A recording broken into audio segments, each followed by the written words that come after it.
Diburu sejak awal Oktober, buronan kasus pencabulan anak di Panti Asuhan Kota Tangerang, Banten ditangkap polisi.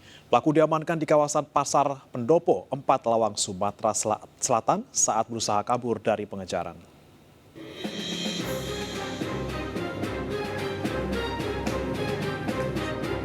Pelarian YS alias Alif, buronan kasus pencabulan anak di sebuah panti asuhan, Kecamatan Pinang, Kota Tangerang, Banten, berhasil dihentikan tim unit Resmob di Treskrimum Polda Metro Jaya.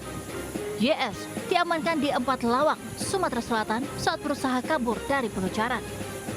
Pelaku berdalih mengantarkan santri ke daerah Sumatera Barat dan kemudian kembali berpindah tempat ke rumah saudaranya di Kecamatan Pendopo, 4 Lawang.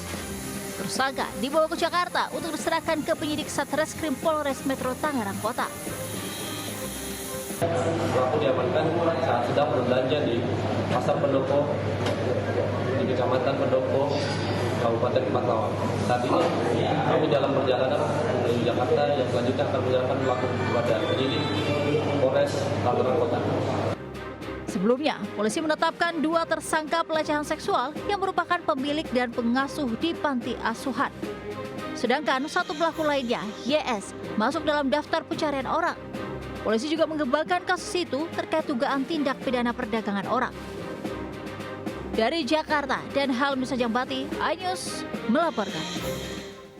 Pemirsa, Polres Jakarta Barat menggerebek rumah yang dijadikan sarang transaksi jual beli rekening perjudian online jaringan Kamboja dengan perputaran uang 21 miliar rupiah.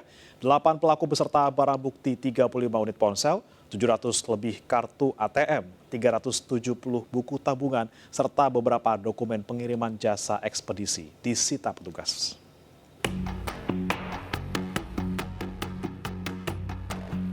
Di rumah berantai 2 di kawasan perumahan Cengkareng Indah, Kapuk, Jakarta Barat, aparat Satreskrim Polres Jakarta Barat menggerebek sarang perjudian online jaringan Kamboja. Dari lokasi, polisi menangkap 8 pelaku berikut barang bukti 35 unit ponsel, 700 lebih kartu ATM, 370 buku tabungan, serta beberapa dokumen pengiriman jasa ekspedisi. Penggerebekan ini merupakan hasil pengembangan dari penangkapan awal 4 pelaku sebelumnya. Selama 2 tahun 6 bulan, para pelaku sudah beroperasi melakukan transaksi perjudian online jaringan Kamboja. Peran dari para pelaku beragam, mulai dari yang merekrut warga yang akan membuka rekening bank serta menyerahkan rekening dan buku rekeningnya dengan iming-iming diberikan uang 1 juta rupiah. Selama beroperasi sejak tahun 2022, sebanyak 1.080 lebih pengiriman rekening bank melalui 2 unit ponsel yang telah dilakukan para pelaku. Tak hanya itu, dari pemeriksaan tes urin para pelaku, 6 diantaranya dinyatakan positif mengkonsumsi sabu. Perputaran uang di rekening, dalam satu rekening, tersangka pernah melihat kurang lebih sekitar 5 juta per hari. 5 juta per hari. Kalau kita asumsikan ada 4.234 rekening digunakan seluruhnya, maka patut diduga ada perputaran uang dalam satu hari itu sejumlah 21 miliar rupiah. Selanjutnya, para pelaku dijerat pasal berlapis tentang perjudian online dan Undang-Undang ITE dengan ancaman maksimal 10 tahun penjara. Dari Jakarta, Miftahul Gani, iNews melaporkan.